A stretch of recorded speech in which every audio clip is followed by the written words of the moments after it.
The Wall of Fame in Greater Miami Urban League President T. Willard Fair's office shows a 50-year journey of a man who knows powerful people, but cared most about the little people of his community. What I've done is what you are supposed to do when you head up an organization whose role and purpose for being is to make life better for black people.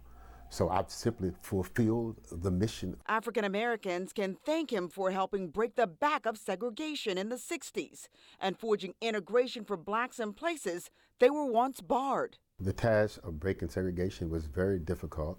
What we have done is what we were supposed to do.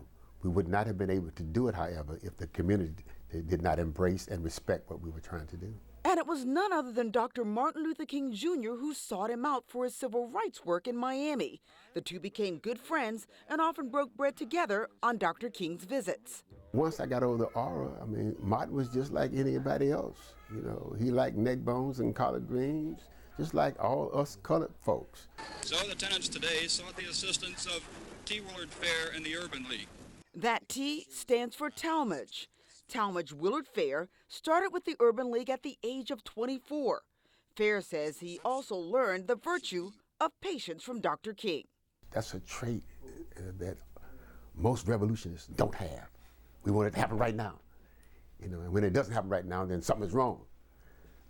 But Martin said we are trying to change the hearts of men, not the minds of men. And in order to do that, you got to be patient. You got to be tolerant. You got to be understanding. The Greater Miami Convention and Visitors Bureau's Bill Talbert says he may have learned more from the man he calls a workhorse, not a show horse, than he actually learned in college. He's one of a small group of individuals in this community that's made a big difference, but nobody knows about it. You know the people who know about it? The people who have been affected. And that's a great legacy. For a man who helped abolish signs that said whites only and get blacks jobs and businesses and integrate swimming pools in South Florida, he says his greatest accomplishment was in education. Getting Johnny Jones selected as the first black superintendent of the 4th largest school district in the United States of America.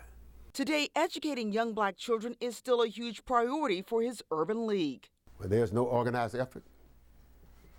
There are no secret meetings with people with white sheets on, saying we've got to figure out a way to keep those people in their place. If you give me good grades, I'll get you into Harvard. The ceilings were falling down.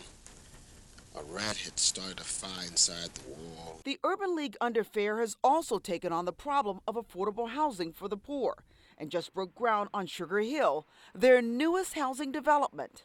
We'll be providing affordable housing forever and ever and ever.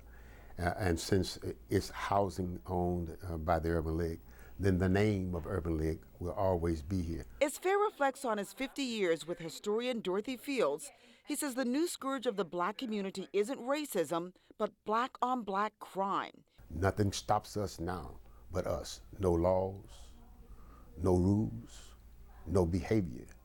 Only us stops us from taking full advantage of all the things that Martin marched for.